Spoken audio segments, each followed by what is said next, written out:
तुर्की की सियासत पर तकरीबन 21 साल तक बिला शिरकत गैर राज करने वाले तैयब अर्दोगान का सूरज गरूब हो रहा है। गुज़िश्ता रोज तुर्की में बल्दियाती इंतखाबात हुए कि जिसमें उन्हें शिकस्त का सामना करना पड़ा। दिलचस्प बात यह है कि तैयब अर्दोगान को हराने वाले अकरम इमामओगलू ने अपनी सियासी करियर का आगाज भी इस्तांबुल के मेयर के तौर पर 2019 में किया। अकरम इमाम ने बिल्कुल उसी तरह तैयब अर्दोगान को तनकीद का निशाना बनाया जैसे तैयब अर्दोगान ने 1994 में नॉर्तीन सूजन को बनाया था। अकरम इमाम ने अपने इंतखाबी नारे सब कुछ ठीक हो जाएगा से इस मुहिम का आगाज किया और ऐसी कैंपेन चलाई कि गुज़िश्ता इलेक्शन से कबल तक कोई सोच भी नहीं सकता था कि तैयब अर्दोगान कभी हार भी जाएंगे, मगर ऐसा ही हुआ। तैयब अर्दोगान ने बल्दियाती इलेक्शन में अपनी इंतखाबी मुहिम का आगाज उसी इस्तांबुल से किया कि जहां से कभी वो मेयर मुंतखब हुए थे, मगर बढ़ती महंगाई और मुआशी बहरान ने तैयब अर्दोगान की तमाम तर मकबूलियत और कबूलियत के बावजूद उन्हें वोट देने से इनकार किया कि जिसके बाद अब 52 साल इमामओगलू 4 साल बाद होने वाले सदारती इलेक्शन में यकीनन तैयब अर्दोगान को टफ टाइम दे सकते हैं।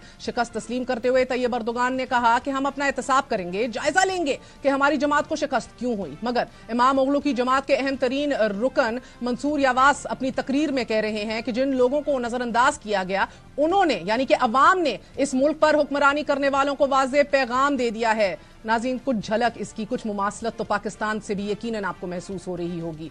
और इस मुल्क के अंदर अभी एक ऐसी हुकूमत है कि जिसके वजीर दिफा मुईशत पर इर्रिस्पॉन्सिबली कमेंट कर रहे हैं। एक ऐसे वक्त में कि जब मुआशी मुश्किलात के साथ साथ पाकिस्तान को दहशतगर्दी का भी सामना है, अवाम को उम्मीद और नए वलवले की अशद जरूरत है। वजीर दिफा ख्वाजा मोहम्मद आसिफ की जानिब से एक गैर जिम्मेदाराना बयान सामने आया है कि जिसमें वो फरमा रहे हैं कि पाकिस्तान दिवालिया हो चुका है और अवाम को फौरी रिलीफ नहीं दिया जा सकता।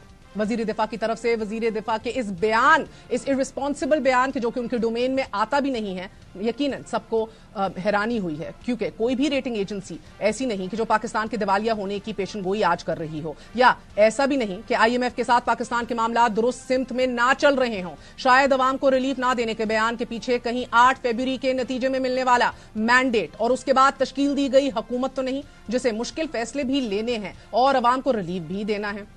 कल ही पेट्रोल की कीमत में तकरीबन 10 रुपए तक इजाफा किया जा चुका है कि जिसके नतीजे में महंगाई यकीनन मजीद बढ़ने जा रही है। लेकिन एक ऐसे वक्त में जब वजीर खजाना को पहले ही बहुत बड़े बड़े हरक्यूलियन चैलेंजेस का सामना है, पहले ही उनकी पावर्स और इख्तियारात इसहाक डार साहब को भी दी जा रही हैं, इसके ऐन बीच में वजीर दिफा के irresponsible statements to deal with the economy, they should be strongly addressed by the Prime Minister of Pakistan. That's it for tonight. Good night. Allah Hafiz.